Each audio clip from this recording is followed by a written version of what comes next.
This is a look at what's in the box of Shogun, a 3 to 5 player game from Queen Games that comes in an enormous box.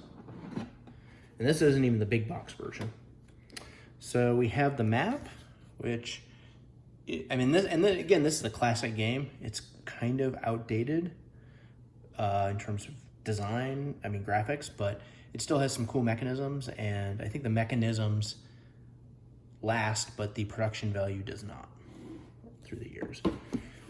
The game rules, a game overview card, I think the player boards, yeah, these are the player boards. So this is where you'll select your actions for the year. We have tokens, more player boards for each player. They're all the same, I believe, except for the picture at the top. I don't think this is asymmetrical at all, because it is a Euro style dudes on a map.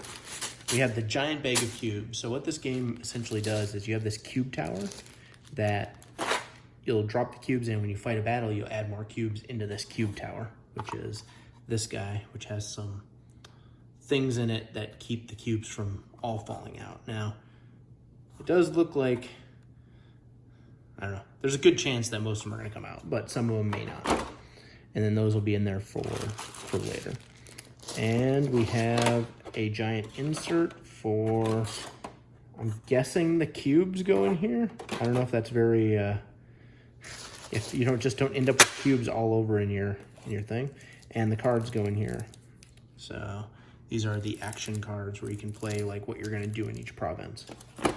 So there you have it. That is what's in the box of Shogun, a giant box game that maybe didn't need to be so big from Queen Games.